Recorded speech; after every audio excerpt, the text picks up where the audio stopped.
Hello everyone, good evening.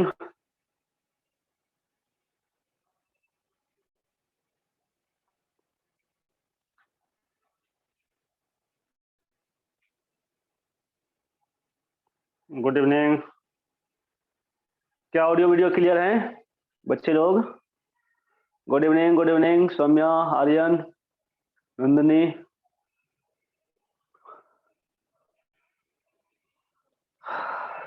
Good evening.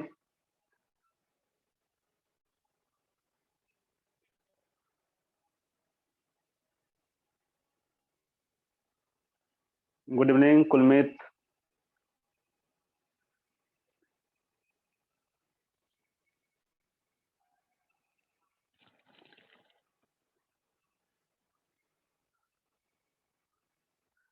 बस बिल्कुल ठीक हो सुजाल। तुम कैसे हो भाई, बताओ अपना।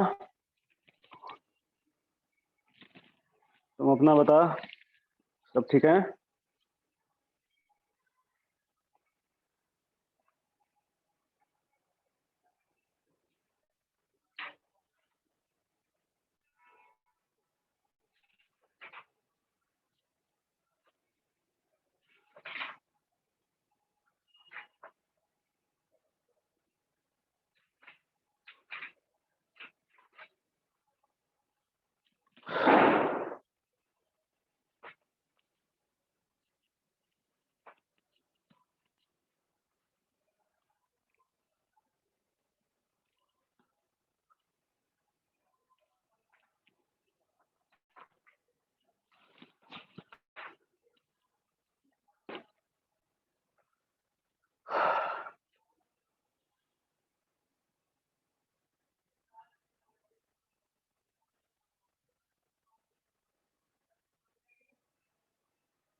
तो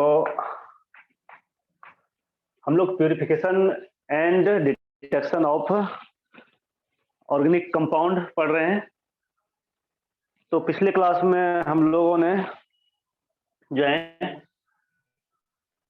प्यूरिफिकेशन का कुछ मेथड पढ़ा था, डिस्टिलेशन पढ़ा था, ठीक है, क्रिस्टलाइजेशन पढ़ा था।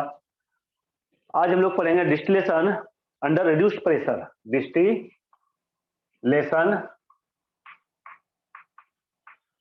Under reduced pressure. Reduced pressure,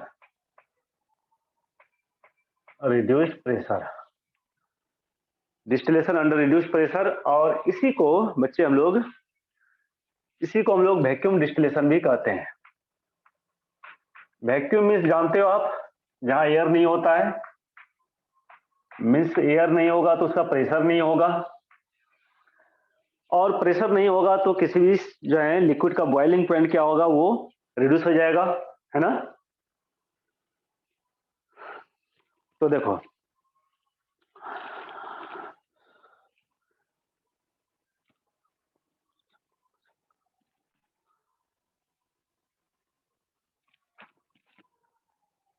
distillation under reduce pressure में क्या होता है।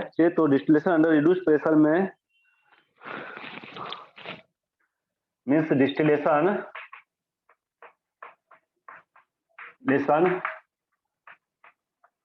Under reduce pressure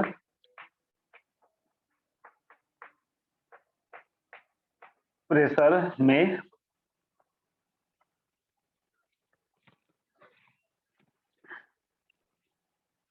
may be stated as, क्या कहता है, तो इसमें जो है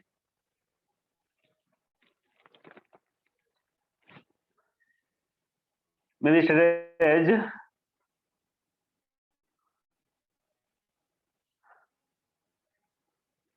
distillation under reduced pressure may be stated क्या बात है भाई, आज बड़ी लेट से सब लोग ज्वाइन कर रहा है। ठीक है,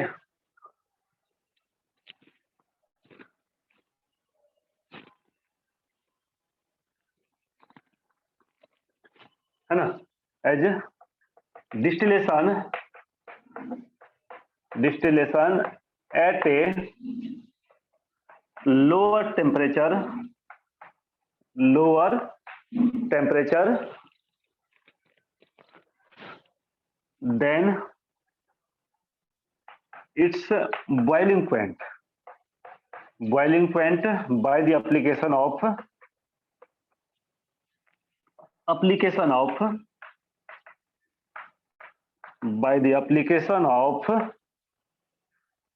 वैक्यूम। ठीक है,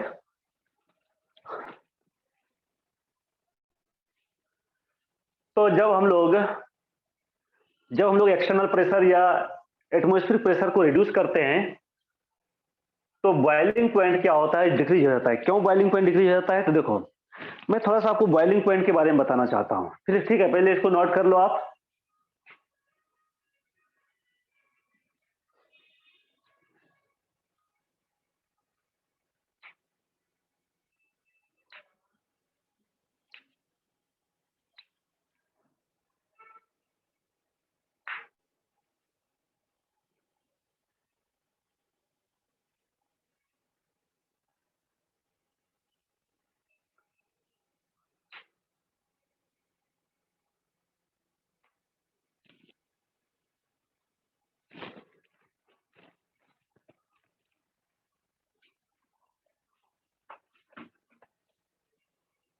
हो गया? चलो देखो, सबसे पहले मैं आपको बता रहा हूं कि बॉइलिंग पॉइंट क्या होता है। देखो यहाँ क्या है, तो डिस्टिलेशन हम लोग करते हैं। तो डिस्टिलेशन में मैंने पिछले क्लास में आपको डिस्टिलेशन के बारे में बताया था।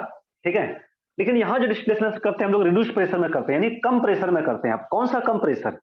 तो एटमॉस्फेरिक प्रेशर, एक्सटर्नल प्रेशर। जब हम लोग एक्सटर्नल प्रेशर या जो है एटमॉस्फेरिक प्रेशर को जब हम लोग कम करते हैं तो कोई भी लिक्विड जो उसका नॉर्मल बॉइलिंग पॉइंट होता है ना, at room temperature, room pressure पर, उससे क्या होता है, उसका डिक्रीज हो जाता है। क्यों डिक्रीज होता है? तो मैं थोड़ा सा आपको बता रहा हूं। देखो, यहाँ distillation at lower temperature than its boiling point में भी एप्लीकेशन ऑफ वैक्यूम से हम लोग जो है क्या करते हैं, तो प्रेशर को कम करते हैं। कैसे करते हैं? तो देखो, पहले मैं आपको थोड़ा सा बॉइलिंग पॉइंट के बारे में बता देता हूं, नहीं तो ये समझ में आपको नहीं आएगी। देखो, बॉइलिंग पॉइंट क्या होता है, तो boiling point BP, boiling point temperature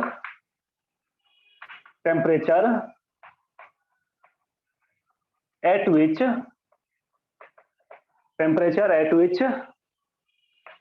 vapor pressure of liquid becomes equal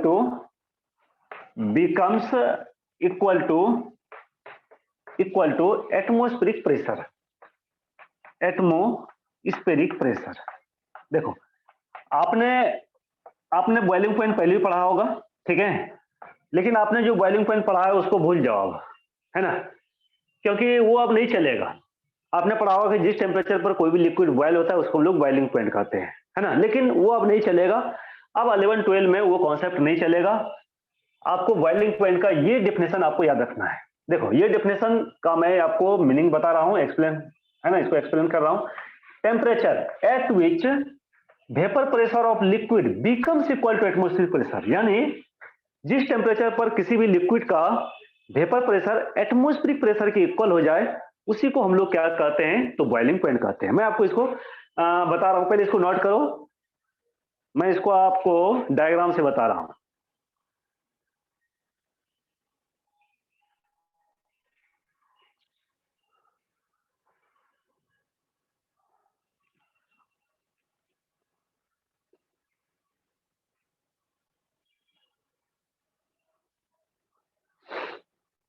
देखो, हो गया। हम लोग कहते हैं कि वाटर का बॉइलिंग पॉइंट 100 डिग्री सेल्सियस होता है। तो ये 100 डिग्री सेल्सियस पर एक्चुअली क्या होता है, 100 डिग्री सेल्सियस पर वाटर का जो वेपर प्रेशर होता है वो एटमॉस्फेरिक प्रेशर के इक्वल हो जाता है। ठीक है, देखो ऐसे हो गया, हटा दूं इसको। हाँ भाई, बच्चे लोग हुआ कि नहीं? चलो देखो, हम लोग वाटर का कहते हैं कि वाटर का बॉइलिंग पॉइंट जो है, हम लोग कहते हैं कि भाई वाटर का जो बॉइलिंग पॉइंट होता है, वाटर का बॉइलिंग पॉइंट जो है ये क्या होता है, तो 100 डिग्री सेल्सियस होता है ना? तो 100 डिग्री सेल्सियस पर एक्चुअली क्या होता है, तो 100 डिग्री सेल्सियस पर वाटर का बॉइलिंग पॉइंट मीन्स वाटर का बॉइलिंग पॉइंट 100 डिग्री सेल्सियस पर जो होता है, इसका मीनिंग क्या होता है? इसका मीनिंग ये होता है कि 100 डिग्री सेल्सियस पर 100 डिग्री सेल्सियस पर जो वाटर का जो वेपर प्रेशर होता है, इसका जो वेपर प्रेशर होता है वो क्या होता है, तो एटमॉस्फेरिक प्रेशर के इक्वल हो जाता है। एटमॉस्फेरिक प्रेशर कहो या एक्सटर्नल प्रेशर कहो, एक्सटर्नल प्रेशर यानी एटमॉस्फेरिक प्रेशर, है ना? एटमोस्फेरिक एटमॉस्फेरिक प्रेशर के क्या हो जाता है, तो इक्वल हो जाता है। वेपर प्रेशर यानी VP, this is the vapour pressure, vapour pressure, ये याद रखना, ठीक है? तो वाटर का वेपर यानी 100 डिग्री सेल्सियस पर वाटर का जो वेपर प्रेशर है, vapour pressure of water becomes equal to atmospheric pressure. तो जब यही मैंने कहा कि किसी भी लिक्विड का वेपर प्रेशर जब एटमॉस्फेरिक प्रेशर के इक्वल हो जाता है, तो उसी, है ना, उस टेम्परेचर को हम लोग उसका बॉइलिंग पॉइंट कहते हैं, ठीक है? वैसे हम लोग बात अल्कोहल की करें, इथाइल अल्कोहल का C2H5OH इथाइल अल्कोहल है। इथाइल अल्कोहल का बॉइलिंग पॉइंट कितना होता है? इसका बॉइलिंग पॉइंट होता है 78 डिग्री सेल्सियस, ठीक? मीन्स के 78 डिग्री सेल्सियस पर 78 डिग्री सेल्सियस पर जो है वेपर प्रेशर जो है इथेनॉल का यानी इथाइल अल्कोहल का, वो किसके इक्वल हो जाएगा? तो वो हो जाएगा एटमोस्फेरिक प्रेशर के इक्वल हो जाएगा, एटमोस्फेरिक प्रेशर के इक्वल हो जाता है, ठीक है? ठीक है, आप इसको नोट करना चाहते हो तो कर लो।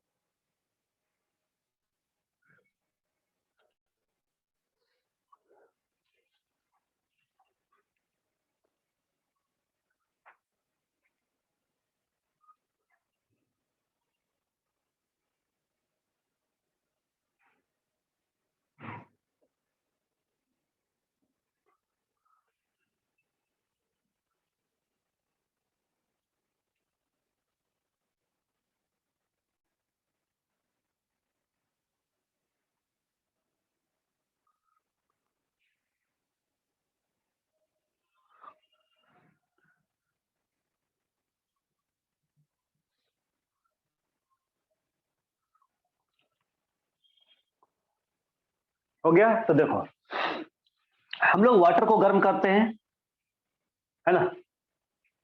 जैसे मान लेते हैं हम लोग एक कंटेनर में वाटर लेते हैं और हम लोग इसको गर्म करते हैं, है ना? हम लोग इसको गर्म करते हैं, ठीक है? ठीक, ये वाटर है। जब हम लोग वाटर को गर्म करेंगे तो ये वेपर बनेगा, दिस इज द वेपर, है ना? ये क्या है, तो ये जो है आपका वेपर है, दिस इज द वेपर। और वेपर अगर होगा तो वेपर का प्रेशर भी होगा, क्योंकि वेपर जो है एक तरह का गैस हो गया, इसका प्रेशर होगा। वेपर का क्या होगा, तो वेपर का जो है ये प्रेशर होगा, ठीक है? अब हम लोग यहाँ क्या करते हैं, तो एक पिस्टन लगा देते हैं, एक पिस्टन हम लोग लगा देते हैं, ठीक है? This is the movable piston, this is the movable piston. ये पिस्टन मूव कर सकता है अकॉर्डिंग टू प्रेशर।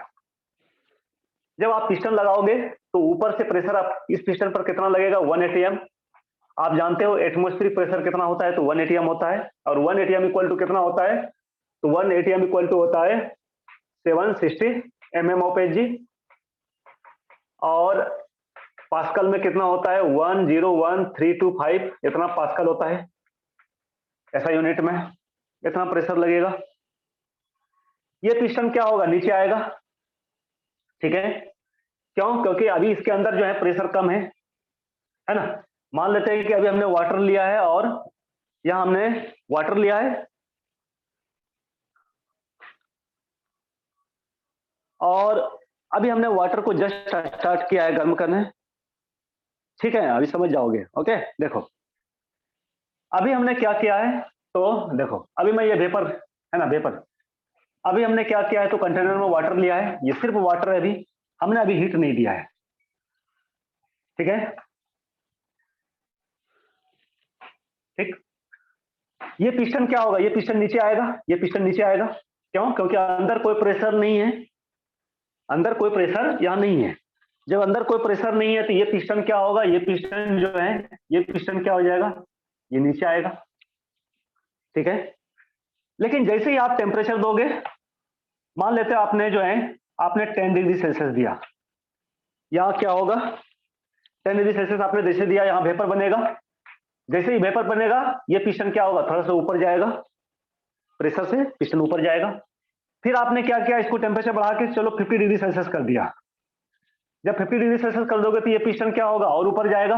क्यों, क्योंकि और ज्यादा वेपर बनेगा, और ज्यादा वेपर बनेगा, पिस्टन और ऊपर जाएगा।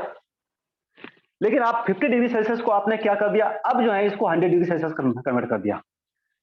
जैसे ही 100 डिग्री सेल्सियस में कन्वर्ट करोगे, ये पिस्टन कहाँ आ जाएगा, यहाँ आ जाएगा, है ना। ये पिस्टन जो है आ जाएगा यहाँ। अब क्या होगा, तो जितना प्रेशर ऊपर से लग रहा है, जितना प्रेशर ऊपर से लग रहा है, ऊपर से कितना लग रहा है, 1 एटीएम प्रेशर, और अंदर से भी कितना प्रेशर लगेगा, तो अंदर से भी जो है ये भी 1 एटीएम प्रेशर लगेगा। कितना पर, 100 डिग्री सेल्सियस पर। तो देखो इस वेपर का प्रेशर कितना हो चुका है, 1 एटीएम, कितना पर, 100 डिग्री सेल्सियस पर। तो 100 डिग्री सेल्सियस पर जब वाटर को गर्म करोगे तो इसका जो है, इसका वेपर प्रेशर कितना हो जाएगा, 1 एटीएम, जो किसके इक्वल है, तो एक्सटर्नल प्रेशर या एटमॉस्फेरिक प्रेशर के इक्वल है। तो जब किसी भी लिक्विड का वेपर प्रेशर एटमॉस्फेरिक प्रेशर के इक्वल हो जाए, और जिस टेम्परेचर पर हो, उसी टेम्परेचर को उस लिक्विड का हम लोग बॉइलिंग पॉइंट कहेंगे। ठीक है, ये दूसरा मेथड ये है कि आप पिस्टन नहीं लगाओ, आप जो है, हमारे पास टेम्परेचर जो है, प्रेशर को मापने के लिए इंस्ट्रूमेंट है आज के डेट में, है ना, तो आप उससे भी माप सकते हो। ठीक है, आप इस डायग्राम को बनाना चाहते हो तो बना सकते हो, नहीं तो कोई जरूरी नहीं है। ठीक है, आप दूसरा मेथड ये भी कर सकते हो, आप जो है ये लो, ठीक है, और इसको बंद कर दो, इसमें लिक्विड वाटर ले लो। ठीक है, वाटर ले लो, और वाटर लो, जब आप इसमें टेम्परेचर दोगे, ठीक है, तो मान लेते हैं 50 डिग्री सेल्सियस टेम्परेचर देते हो, तो यहाँ वेपर तो बनेगा ही, लेकिन ये प्रेशर कितना होगा, तो कम होगा। हमारे पास बहुत सारा इंस्ट्रूमेंट है जिससे हम लोग प्रेशर को मेजर कर सकते हैं, बैरोमीटर है, मैनोमीटर है, बहुत सारा है। और आप यहाँ जो है मेजर करो प्रेशर, जब मेजर करोगे, क्योंकि 50 डिग्री सेल्सियस टेम्परेचर है, तो यहाँ प्रेशर आपका कम ही आएगा, मीन्स 1 एटीएम से कम आएगा। चलो मान लेते हैं कि 0.6 एटीएम आता है। ठीक है, जब आप इस टेम्परेचर को 100 डिग्री सेल्सियस पर करोगे, तो 100 डिग्री सेल्सियस पर जब इसका वेपर प्रेशर को आप मेजर करोगे, तो ये वेपर प्रेशर कितना होगा, ये वेपर प्रेशर डेफिनेटली जो है 1 एटीएम होगा। तो जिस टेम्परेचर पर लिक्विड का वेपर प्रेशर 1 एटीएम के इक्वल हो जाए, है ना, उसी टेम्परेचर को हम लोग क्या कहेंगे, बॉइलिंग पॉइंट कहेंगे। अगर मान लेते हैं कोई लिक्विड है ना, चलो ये लिक्विड है, कोई मान लेते हैं ए बी सी कोई लिक्विड है, चलो ये लिक्विड है, इसको हम लोग मेजर कर देते हैं, और यहाँ हम लोग टेम्परेचर देते हैं, और ये टेम्परेचर मान लेते हैं 80 डिग्री सेल्सियस है। ठीक है, और इस 80 डिग्री सेल्सियस पर ही इसका वेपर प्रेशर कितना हो जा रहा है, तो 80 डिग्री सेल्सियस पर ही इसका वेपर प्रेशर जो है कितना हो जा रहा है, तो 1 एटीएम के इक्वल हो जा रहा है ना। मीन्स 80 डिग्री सेल्सियस पर ही इस लिक्विड का, ये कोई अननोन लिक्विड है, हमने ये मान लिया है, इसका वेपर प्रेशर कितना हो रहा है, 1 एटीएम हो रहा है। हम लोग क्या कहेंगे कि ये लिक्विड जो ए है, इसका बॉइलिंग पॉइंट क्या हो गया, इस लिक्विड ए का बॉइलिंग पॉइंट जो है 80 डिग्री सेल्सियस हो गया। बात समझ में आई।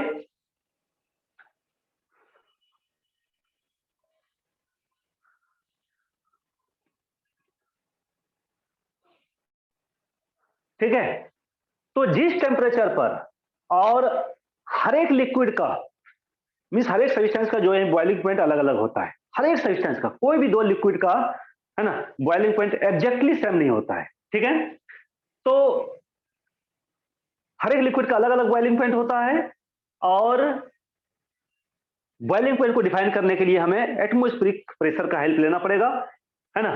इसलिए मैंने कहा कि एटमॉस्फेरिक प्रेशर 1 एटीएम होता है, और जब किसी लिक्विड का वेपर प्रेशर 1 एटीएम आ जाए, चाहे जिस टेम्परेचर पर आ जाए, अगर 50 डिग्री सेल्सियस पर, अगर 50 डिग्री सेल्सियस पर अगर किसी लिक्विड का वेपर प्रेशर 1 एटीएम के आ जाए, तो वही 50 डिग्री सेल्सियस क्या हो जाएगा, उस लिक्विड का बॉइलिंग पॉइंट हो जाएगा। चलो नोट कर लो इसको।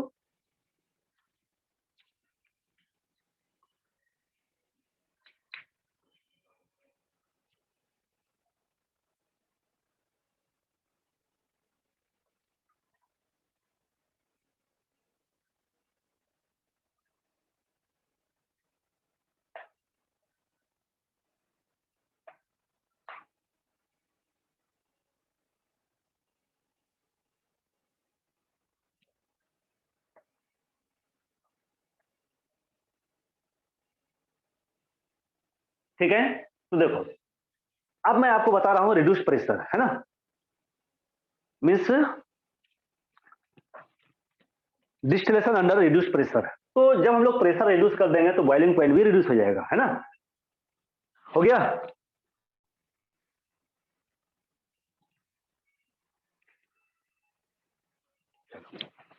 अब देखो, अब यहां क्या है, तो यहां है कि डिस्टिलेशन अंडर रिड्यूस प्रेशर। देखो अब रिड्यूस प्रेशर के अंदर डिस्टिलेशन का मीनिंग क्या हुआ, तो मान लेते हैं कि ये वाटर है और हमने क्या कहा, तो इसका जो है बॉइलिंग पॉइंट क्या होता है, चलो ये वाटर है ना, ये वाटर है, ये वाटर है, और इसका बॉइलिंग पॉइंट हमने क्या देखा, 100 डिग्री सेल्सियस। अब हमें कम प्रेशर पर अगर इसको जो है कम प्रेशर पर इसको जो है हमें बॉयल कराना है ना, कम प्रेशर पर बॉयल कराना है, तो हमें क्या करना पड़ेगा, एक्सटर्नल प्रेशर को घटाना पड़ेगा। अगर एक्सटर्नल प्रेशर अगर रिड्यूस हो जाता है, एक्सटर्नल प्रेशर को अगर हम लोग रिड्यूस कर दें, है ना, अगर एक्सटर्नल प्रेशर को हम लोग रिड्यूस कर दें, है ना, रिड्यूस कर दें, और मान लेते हैं एक्सटर्नल प्रेशर को हम लोग रिड्यूस करके 0.8 एटीएम कर दें, देखना, ठीक है, जब एक्सटर्नल प्रेशर को रिड्यूस करके हम लोग 0.8 एटीएम कर देंगे तो हमारा कम टेम्परेचर पर ही जो है ये बॉयल कर जाएगा। क्यों, अभी देखा ना कि 100 डिग्री सेल्सियस पर जो है इसका बॉइलिंग पॉइंट 1 एटीएम के इक्वल हो रहा है, लेकिन हमने क्या किया, ये प्रेशर कम कर दिया, एक्सटर्नल प्रेशर को कम कर दिया। जब हम लोग कम कर देंगे तो टेम्परेचर भी क्या हो जाएगा, कम हो जाएगा, यानी कम टेम्परेचर पर ही बॉयल करना लगेगा, यानी कि 100 डिग्री सेल्सियस पर हमें टेम्परेचर नहीं चाहिए, तब हमें कितना चाहिए, 100 से लेस देन 100 डिग्री सेल्सियस चाहिए, है ना, मीन्स लेस देन, अच्छा एग्जैक्टली तो हम लोग नहीं कर सकते हैं, है ना, ठीक है, एग्जैक्टली हम लोग नहीं कर सकते हैं, ये तो हम लोग जो है फॉर्मूला से ही कर सकते हैं, जो कि हमें अभी नहीं पढ़ना है, क्लास 12 में पढ़ना है ना, नहीं ऐसा नहीं है कि 80 डिग्री सेल्सियस ही चाहिए, ठीक है।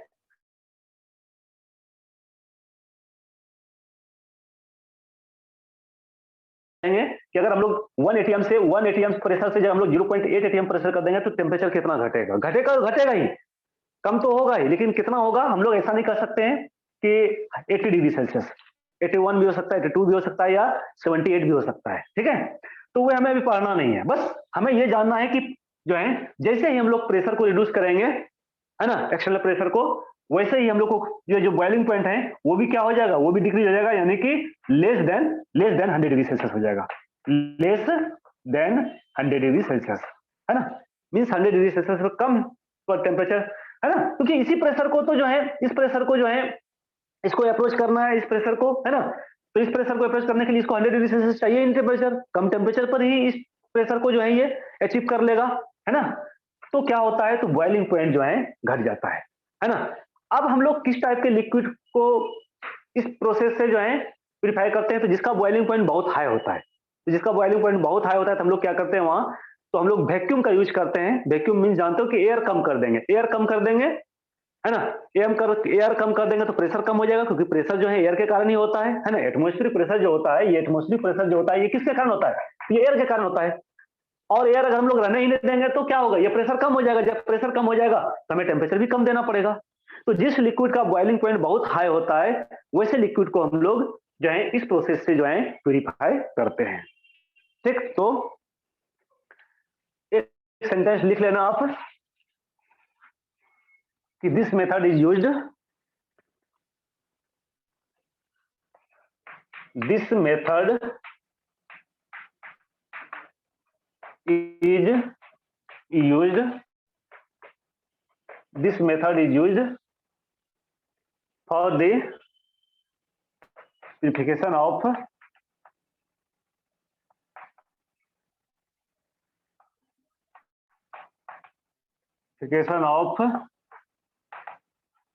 this method is used for the purification of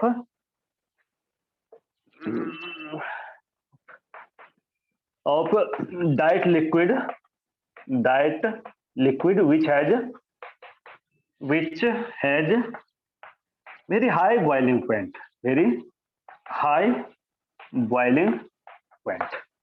इसे एग्जांपल में एक एग्जांपल दे सकता हूं, और ये एग्जांपल है ग्लिसरॉल एक लिक्विड है लेकिन इसका बॉइलिंग पॉइंट बहुत हाई होता है, ठीक है, तो इस मेथड से हम लोग प्यूरिफाई करते हैं।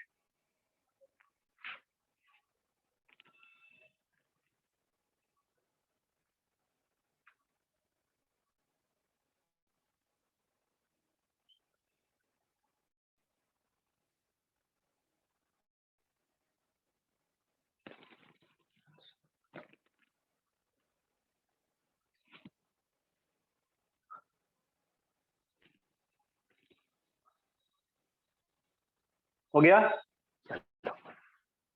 अब हम लोग नेक्स्ट लेते हैं क्रोमेटोग्राफी। Chromatography, GRA, chromatography. तो इनिशियली जब इस मेथड का डिस्कवरी हुआ था तो स्टार्टिंग में जो है इस मेथड का यूज होता था कलर जो है यानी डाई को सेपरेट करने में और डिटेक्ट करने में।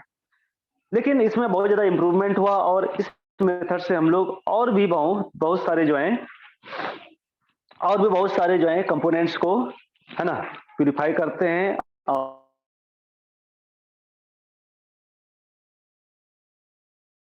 साथ है ना हम लोग जो है ड्रग वगैरह का भी जो है डिटेक्शन करते हैं इस मेथड से। ठीक, तो जो स्मोकर होता है या जो ड्रग लेता है या ड्रिंकिंग करता है ना, वो सबको हम लोग कैसे आइडेंटिफाई करते हैं? तो क्रोमेटोग्राफी इसी मेथड से करते हैं, है ना। क्योंकि ड्रग जो लेता है तो ड्रग का अमाउंट जो है बहुत कम होता है ना। तो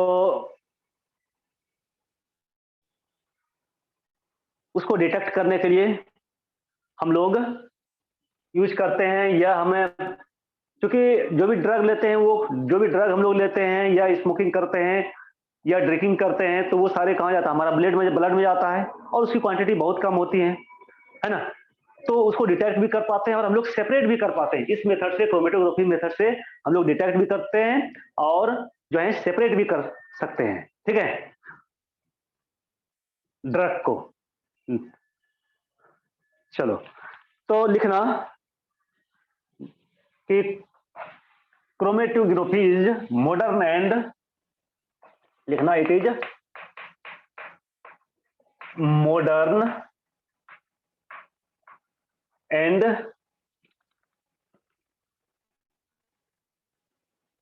sensitive technique, modern and sensitive technique used for rapid and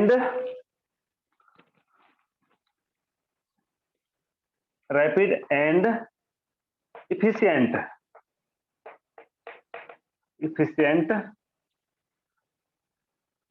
separation of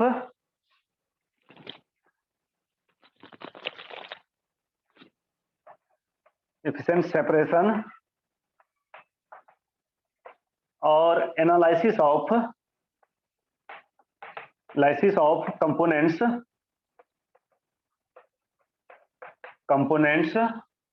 of a mixture, या किसी सॉल्यूशन का सोल्यूट को अगर हमें डिटेक्ट करना हो जिसमें एक से अधिक सोल्यूट हो,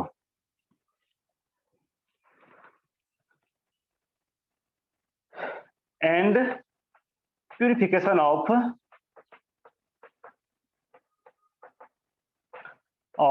कंपाउंड। ठीक है, तो प्यूरिफिकेशन में भी और आइडेंटिफिकेशन में भी, डिटेक्शन में भी इसका यूज करते हैं। ठीक है, ये एक ग्रीक वर्ड है ना, ये ग्रीक वर्ड है ना। ये जो है it is a Greek word, ये ग्रीक वर्ड है जिसका मीनिंग क्या होता है? विच मीन्स कलर, है ना, जिसका मीनिंग होता है कलर सब्सटेंस।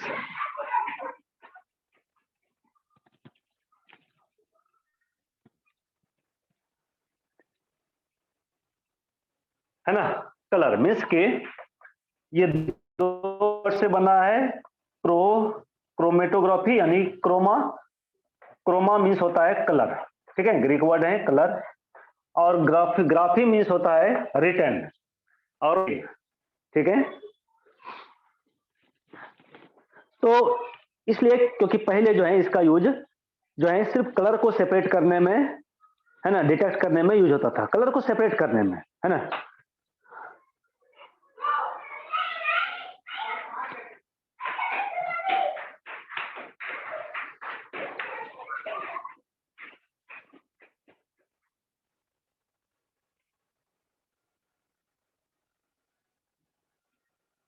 ठीक है। तो किस किस में चीज में यूज होता है, तो इसका यूज होता है सेपरेशन ऑफ कलर,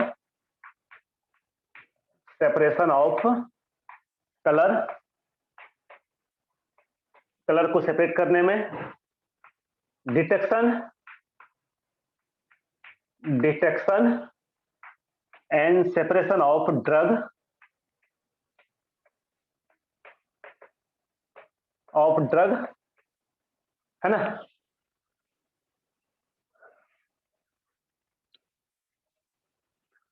उसके बाद separation of solute particles, separation of solute particle,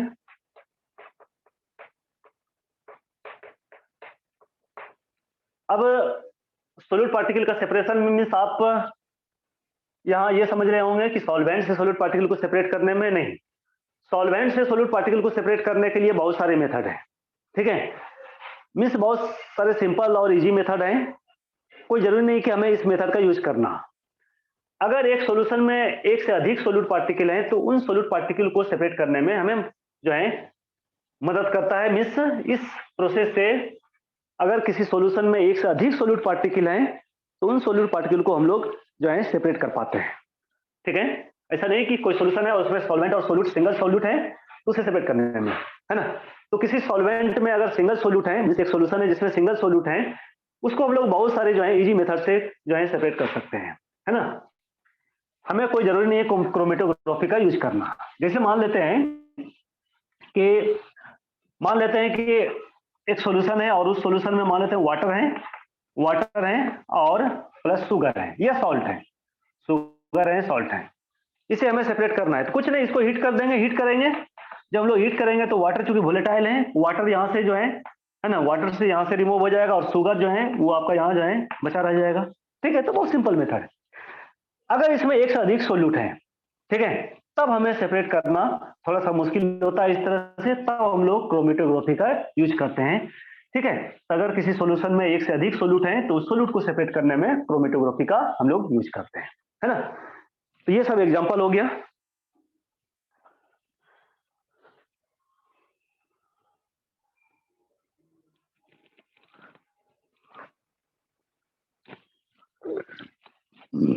अब ये जो है कई टाइप का होता है, क्रोमेटोग्राफी जो है ये कई टाइप का होता है, लेकिन हमें यहाँ दो टाइप का पढ़ना है क्रोमेटोग्राफी, ठीक है। ये कई टाइप का होता है लेकिन we have to study only two types. एक हमें पढ़ना है पेपर क्रोमेटोग्राफी और दूसरा हमें पढ़ना है कॉलम क्रोमेटोग्राफी। एक हमें पढ़ना है पेपर पेपर क्रोमेटोग्राफी, मेटोग्राफी, और दूसरा पढ़ना है हमें कॉलम क्रोमेटोग्राफी, कॉलम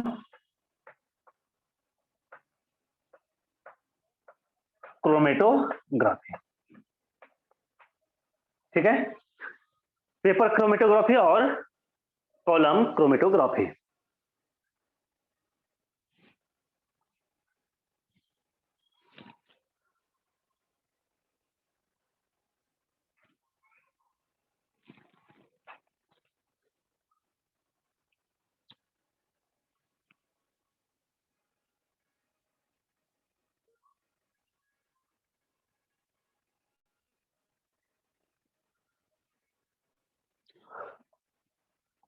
तो सबसे पहले हम लोग देख लेते हैं थोड़ा सा कि पेपर क्रोमेटोग्राफी क्या होता है। तो first, paper chromatography, paper chromatography.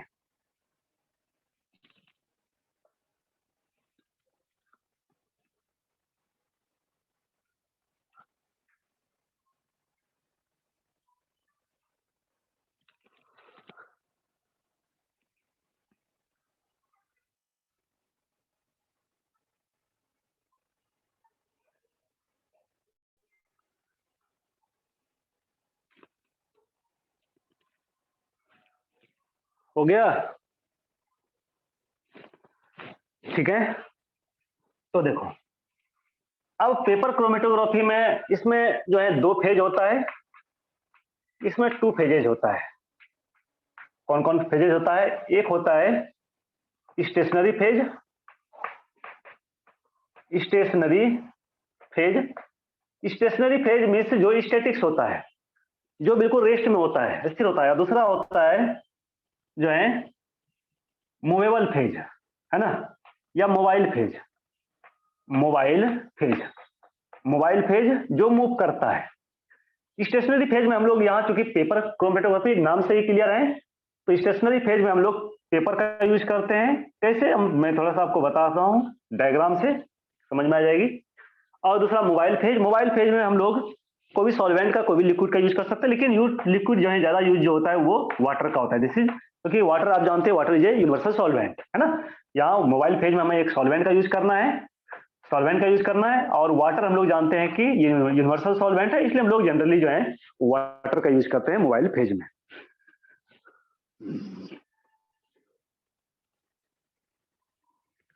बहुत सिंपल है।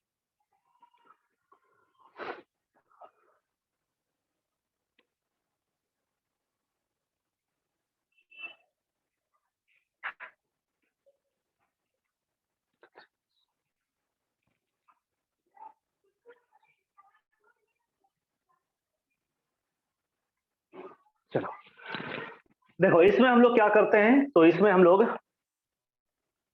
एक ट्यूब लेते हैं,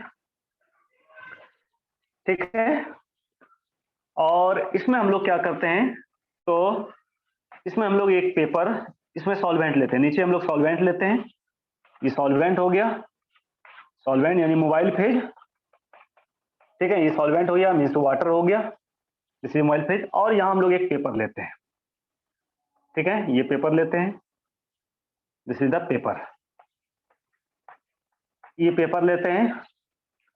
और इस पेपर पर हम लोग क्या करते हैं, तो यहाँ जो है हम लोग डाई यानी कलर को मान लेते हैं कि ये ब्लैक कलर है, ठीक है, ये आपका ब्लैक कलर है। अब ये ब्लैक कलर जो है हमें डिटेक्ट करना हो कि भाई इसमें और कौन कौन सा कलर है, ठीक है। पेपर क्रोमेटोग्राफी में हमें क्या करना हो, तो हमें ये डिटेक्ट करना हो कि इसमें जो है ये ब्लैक कलर तो है, ठीक है, दिख रहा है ब्लैक कलर, लेकिन इसमें और कौन कौन सा कलर है, इसको डिटेक्ट करना हो तो हम लोग क्या करते हैं, इस तरह एक कंटेनर में वाटर लेते हैं, एक पेपर लेते हैं, उस पेपर पर हम लोग क्या करते हैं, तो ब्लैक कलर लेते हैं बिल्कुल ड्राई फॉर्म में, मिस, है ना, मिस इसको हम लोग, है ना, जैसे कि आप कागज का एक टुकड़ा लो और कागज के एक टुकड़े पर आप जो है इंक डाल दो, और उस इंक को बिल्कुल ड्राई होने दो, है ना, ड्राई होने दो, मिस तुरंत उसको आपको यहाँ नहीं डालना है पानी में, उसको ड्राई होने दो, बिल्कुल जब ड्राई हो जाए, बिल्कुल सूख जाए, तब आप उसको इसमें ये करना है, ठीक है। मिस ये जो पेपर जो कलर है ये बिल्कुल ड्राई है ना। तो यहाँ क्या होता है, तो यहाँ जो है कैपिलरी एक्शन होता है, आप जानते हो कैपिलरी एक्शन में क्या होता है, तो जो मोबाइल फेज होता है, जो लिक्विड होता है, वो क्या होता है, धीरे धीरे ऊपर चढ़ता है ना, कैपिलरी एक्शन से। यहाँ क्या होता है, इसको मैं हटा दे रहा हूं, इसमें क्या होता है, तो देखो इसमें जो लिक्विड है वाटर है ना, यहाँ ये लिक्विड है, क्या होता है, तो है ना, यहाँ कैपिलरी एक्शन होता है, कैपिलरी एक्शन होता है, कैपिलरी एक्शन होता है, और इस कैपिलरी एक्शन के कारण क्या होता है, यहां लिख देता हूं मैं, कैपिलरी एक्शन। कैपिलरी एक्शन में क्या होता है, तो वाटर जो है ये क्या करता है, तो राइजेज, है ना, ये वाटर जो है ऊपर चलता है, और उसके बाद चलने के बाद क्या होता है, तो ये जो है, ये जो पेपर है, ठीक है, इस पेपर में जो है ये जो कलर है ब्लैक कलर, अभी जो सिर्फ हम लोग को ब्लैक कलर दिख रहा है, यहाँ अलग अलग कलर में जो है ये सेपरेट हो जाता है, मीन्स इस तरह से, ठीक है। जितने भी कलर है, मैं चूंकि मेरे पास यहाँ जो है, मेरे पास रेड कलर का जो है चौक है, तो मैं रेड से कर रहा हूं। उसके बाद जो कलर है मेरे पास वो मैं कर दे रहा हूं। बस आपको ये समझना है कि जितने भी कलर हैं उस ब्लैक इंक में, है ना, जितने भी कलर हैं वो जो है सब क्या होता है, वो जो है सब सेपरेट हो जाता है, ठीक है। क्यों सेपरेट होता है मैं ये भी बता रहा हूं आपको। चलो मेरे पास यहाँ 3 कलर हैं, है ना, तो मैं 3 कलर से ये कर दिया, मीन्स उसमें जो भी कलर है ऐसा नहीं मैं कह रहा हूं कि रेड ग्रीन और जो है येलो में कन्वर्ट होगा, ठीक है, मैं ये नहीं कह रहा हूं, ठीक है। मेरे पास जो कलर है, मिस मैं ये कह रहा हूं कि ये अलग अलग कलर में सेपरेट हो गया। कैसे सेपरेट हो गया? देखो, जब ये मोबाइल फेज ऊपर चढ़ता है तो यहाँ ऊपर जब जो है कैपिलरी एक्शन से जब जाता है, तो जिस कलर का मोलिकुलर वेट जो है लो है, मोलिकुलर वेट जो है लो है, मीन जिसका मोलिकुलर वेट कम है, वो क्या होता है? ऊपर चला जाता है ना। मान लेते हैं 3 कलर में जो है, अगर ये 3 कलर में जो है अलग अलग सेपरेट हो गया, तो सबसे ऊपर वाले का जो सबसे ऊपर वाले जो कलर है, इसका मोलिकुलर वेट सबसे कम होगा, उसके बाद इसका होगा, उसके बाद इसका होगा। मीन्स कि मैं आपको इस तरह बताऊं, अगर ये ए है और ये बी है और ये सी है, तो ऊपर जो है ऊपर ऊपर जो है वो कलर जाएगा जिसका मोलिकुलर वेट सबसे कम होगा। यानी कि यहाँ जो है मोलिकुलर वेट जो है सबसे ज्यादा किसका हो जाएगा? सी का हो जाएगा, सी का सबसे ज्यादा हो जाएगा, उसके बाद किसका हो जाएगा? बी का, उसके बाद इसका हो जाएगा तो ए का। इस तरह से जो है सेपरेट हो जाता है ना, मोलिकुलर वेट, है ना, के बेसिस पर जो है ये तीनों कलर जो है सेपरेट हो जाता है कैपिलरी एक्शन, है ना, ऑफ वाटर के।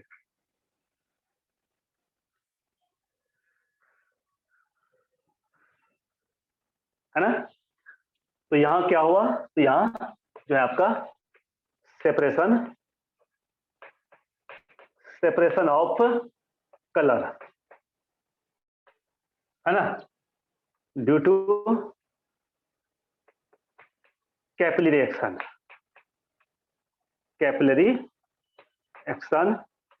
ऑफ वाटर, है ना। ये हो गया।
हो गया।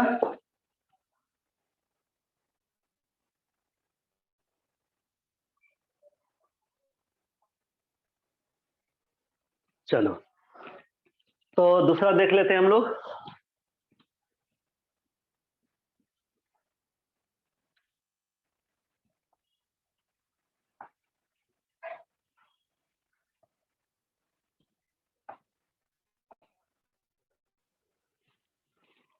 तो दूसरा है column chromatography. Column chromatography,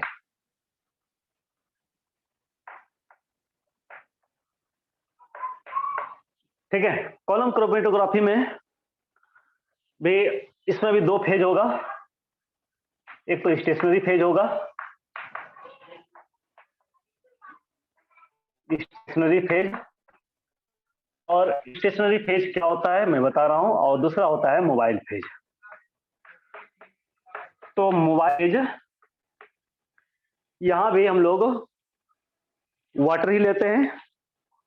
stationary phase में हम लोग यहाँ क्या लेते हैं? सिलिका जेल, सिलिका जेल लेते हैं या एलुमिना जेल लेते हैं, है ना, ये सब लेते हैं। इस मोबाइल फेज में हम लोग यहाँ भी वाटर ही लेते हैं,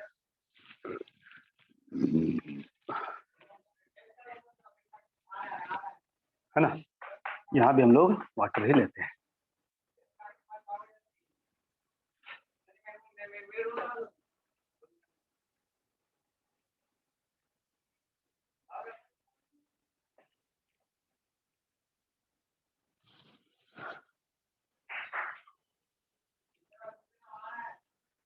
ठीक है, तो हम लोग यहाँ कैसे करते हैं, तो कॉलम क्रोमेटोग्राफी में एक कॉलम के थ्रू करते हैं, मिस जो है एक ट्यूब के थ्रू यहाँ भी हम लोग करते हैं।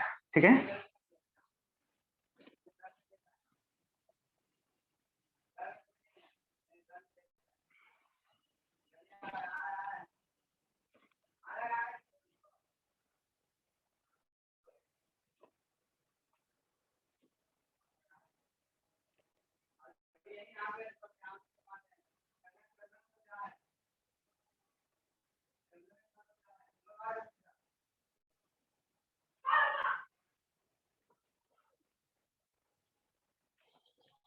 हो गया। चलो, तो इसमें हम लोग क्या करते हैं, एक ट्यूब लेते हैं और इसमें हम लोग क्या करते हैं, यहाँ सैंपल लेते हैं, यानी ऑर्गेनिक कंपाउंड लेते हैं, है ना। यहाँ हम लोग सैंपल लेते हैं, किसका सैंपल, तो ऑर्गेनिक कंपाउंड, है ना, ऑर्गेनिक कंपाउंड, है ना, ये लेते हैं। और हम लोग क्या करते हैं, तो इसमें ऊपर से हम लोग डालते हैं सिलिका जेल या एल्युमिना जेल। अच्छा, सिलिका जेल एल्युमिना जेल का क्या फंक्शन है, ये मैं बता रहा हूं आपको। ठीक है, सिलिका जेल जो है क्या करता है, तो ये कलर को एब्जॉर्ब कर लेता है। अच्छा, सिलिका जेल या एल्युमिना जेल का यूज जो है पॉइजनिंग में भी होता है। हमें अगर लेड पॉइजनिंग होता है या जो है मरकरी पॉइजनिंग होता है, तो वहां क्या करता है, डॉक्टर जो है हमें मेडिसिन देता है। उस मेडिसिन में क्या होता है, तो उस मेडिसिन में जो है, उस मेडिसिन में जो है यही होता है, सिलिका जेल होता है या एल्युमिना जेल होता है। तो ये क्या करता है, ये जब अंदर जाता है हमारे स्टोमक में, तो वहां जाके क्या करता है, कैडमियम हो या एच हो, है ना, ये सब एक्चुअली पॉइजनस मेटल होता है। आप जानते हो कैडमियम, एच, पारा, मरकरी, ये सब पॉइजनस मेटल होता है ना। इसको हमें बाहर निकालना होता है। क्या करता है ना, ये सिलिका जेल या एल्युमिना जेल ये क्या करता है, इसको जो है एब्जॉर्ब कर देता है ना। ये कैडमियम को या मरकरी को ये क्या करता है, एब्जॉर्ब कर लेता है और उसके बाद फिर जो है ये निकाल देता है बाहर। ठीक है, तो यहाँ जो है हम लोग सिलिका जेल डालते हैं। जैसे हम लोग सिलिका जेल डालते हैं तो यहाँ से ये सैंपल से पास करता है ना, ये सैंपल से पास करता है। इधर हम लोग ले लेते हैं, है ना, सॉल्वेंट ले लेते हैं। ठीक है, और यहाँ हम लोग क्या करते हैं, तो यहाँ हम लोग ये एक ओपनिंग होता है जहाँ कंट्रोलर लगा होता है, इससे हम लोग जो है निकाल सकते हैं इस सॉल्वेंट को। लेकिन हम लोग को सॉल्वेंट को निकालना नहीं होता है, हमें कलर को निकालना होता है। तो हम लोग क्या करते हैं, जैसे ही सिलिका जेल को हम लोग इसमें डालते हैं, तो ये सिलिका जेल क्या करता है, तो इस ऑर्गेनिक कंपाउंड को, यानी जो सैंपल लिया है ना, उसमें जितने भी कलर हैं, है ना, वो क्या करता है, उसको अलग कर देता है। इस तरह से अलग अलग कर देता है। मान लेते हैं कि ये ग्रीन कलर का है, ग्रीन कलर का क्यों अलग हो जाता है, क्योंकि ये सिलिका जेल जो है वो अलग अलग कलर को जो है अलग अलग जो है एब्जॉर्ब कर लेता है। ठीक है, और जैसे मान लेते हैं ये ग्रीन कलर है, और इस ग्रीन कलर में मान लेते हैं कि रेड और जो है येलो दो कलर है ना। मान लेते हैं कि चलो रेड है और इसमें ग्रीन है ना, इसमें ग्रीन है और रेड है, ये दो कलर है ना। ये ग्रीन है और ये मान लेते हैं रेड है। ठीक है, ये रेड है, ठीक। ये क्या करता है, सिलिका जेल जो है जितने भी कलर उसको जो है अलग अलग कर देता है ना, by the process of adsorption अलग कर देता है। और फिर यहाँ से जो है ये क्या होता है, तो ये जो है मोलिकुलर वेट के बेसिस पर, मोलिकुलर वेट के बेसिस पर जो है ये नीचे ऊपर यानी सेपरेशन शुरू हो जाता है। मोलिकुलर वेट के जैसा आपने वहां देखा था, मोलिकुलर वेट के बेसिस पर सेपरेशन हो रहा था अलग अलग कलर का, उसी तरह से यहाँ मोलिकुलर वेट के बेसिस पर जो यहाँ सेपरेशन होता है। क्योंकि यहाँ मोबाइल फेज है, ये मोबाइल फेज ऊपर जाता है और फिर दोनों को जो है अलग अलग कर देता है, अलग अलग कलर को उसके मोलिकुलर वेट के बेसिस पर जो है। ये मोबाइल फेज है वाटर, है ना, तो इसके हेल्प से जो है मोबाइल फेज, है ना, मोबाइल फेज की हेल्प से जो है ये कलर जो है सेपरेट हो जाता है ना। और फिर उसको हम लोग क्या करते हैं, तो उसको हम लोग यहाँ से जो है निकाल लेते हैं, है ना।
ठीक है, चलो ये हो गया हमारा।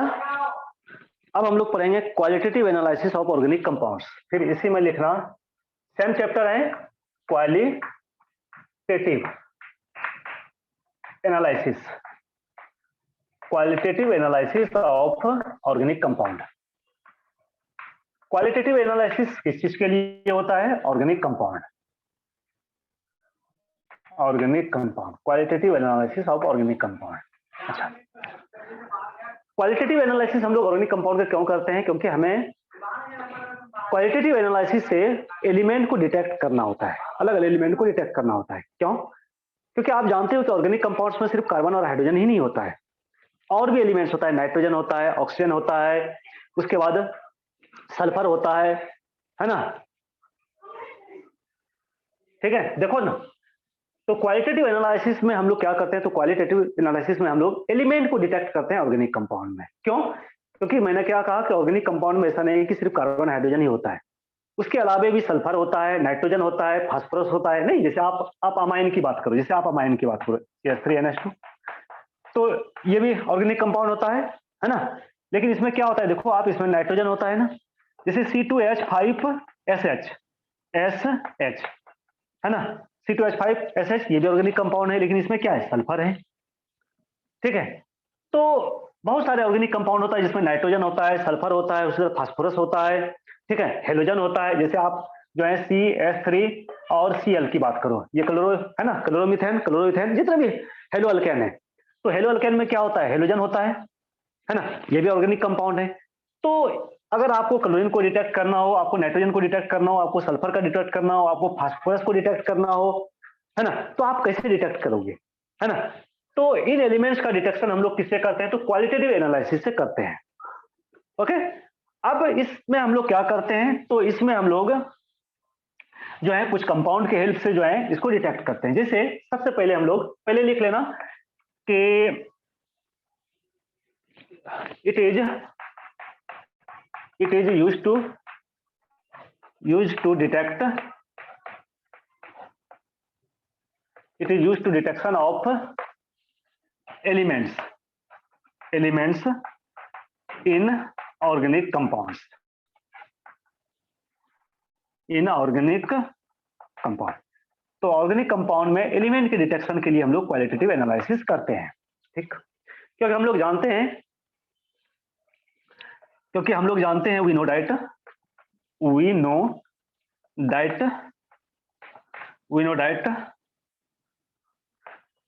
Organic compound, organic compound compound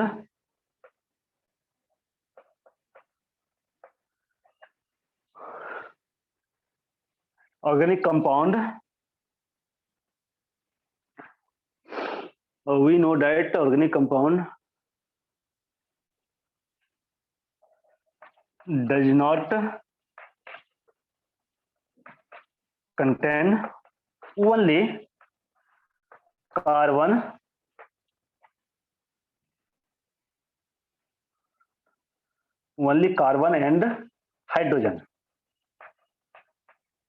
and hydrogen, but also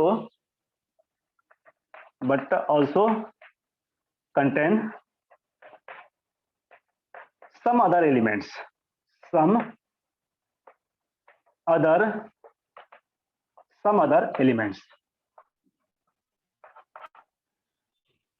some other elements कौन कौन सा, such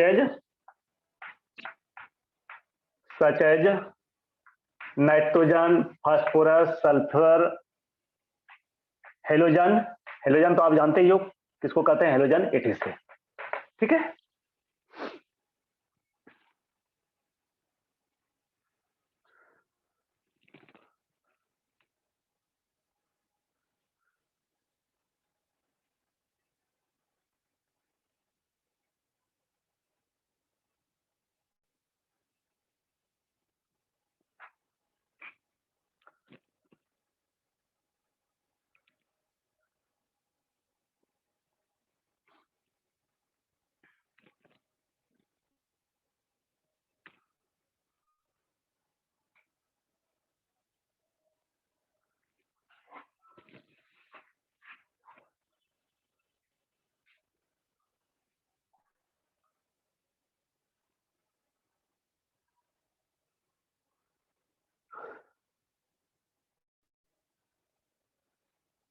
ठीक है, तो सबसे पहले हम लोग देखते हैं detection of carbon and hydrogen. Carbon और हाइड्रोजन को हम लोग कैसे डिटेक्ट करते हैं। तो सबसे पहले लिखना detection of carbon and hydrogen.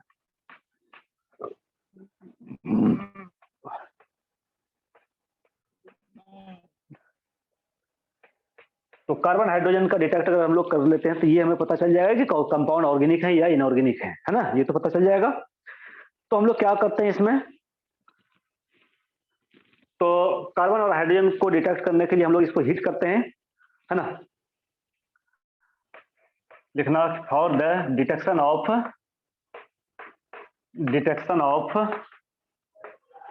Carbon and hydrogen sample जो कंपाउंड है, सैंपल इज हीटेड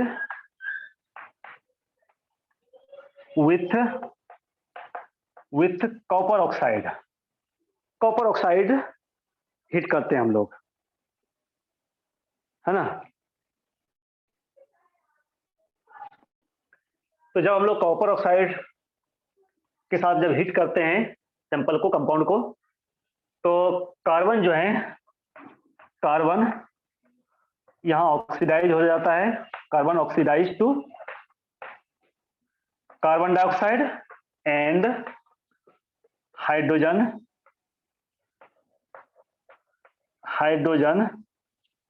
यहां ये लिख देना, है ना। Hydrogen is oxidise to water, है ना। वाटर मीन्स वाटर यानी कि वेपर, है ना। ये वेपर में क्योंकि हाई टेम्परेचर हमें यूज करना है, होता है।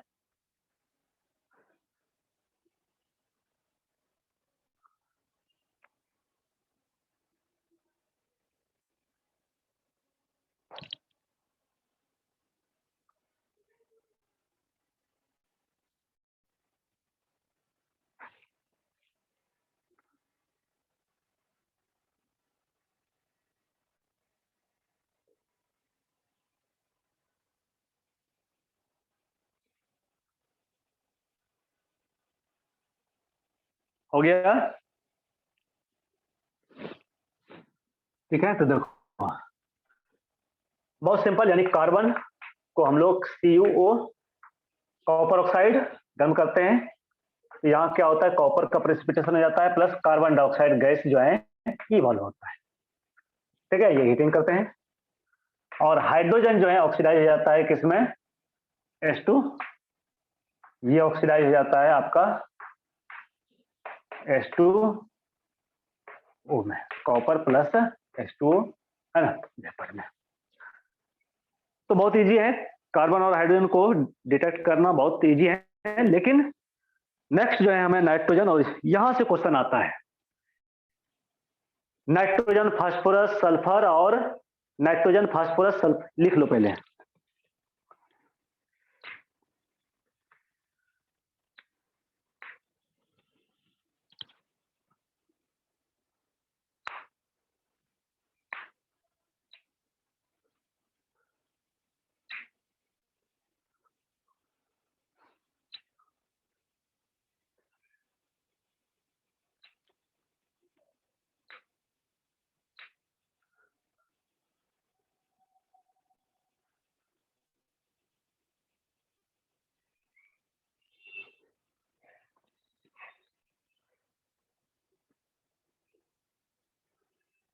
हो गया, तो देखो अब नेक्स्ट जो डिटेक्शन करना है हमें, नेक्स्ट हमें डिटेक्शन करना है किसका, तो फास्फोरस का करना है, नाइट्रोजन का करना है, सल्फर का करना है और हेलोजन का करना है।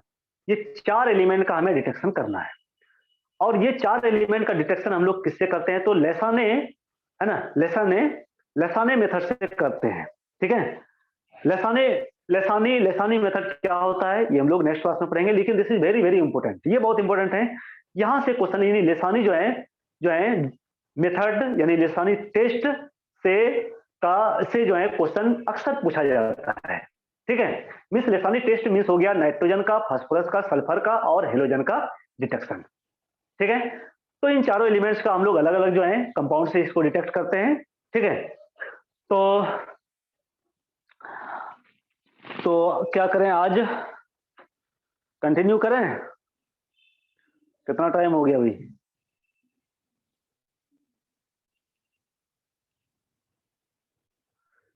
कि आज यहीं तक रहने दें बच्चे लोग।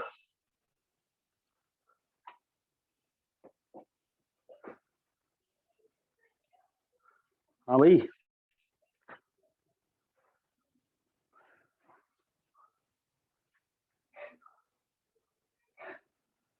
चलो ओके, चलो आज इतना ही रहने देता हूं। ठीक है, तो एक और क्लास होगा, और एक क्लास लगेगा भी नहीं, मीन्स हाफ एन आवर लगेगा, और है ना, तो वो लेसनी जो है, लेसनी मेथड जो मैंने बताया है ना, तो वो जो है हमारा कंप्लीट हो जाएगा, वही सबसे ज्यादा इंपॉर्टेंट है। ठीक है, तो ठीक है, फिर मिलते हैं हम लोग नेक्स्ट क्लास में, तब तक के लिए बाय।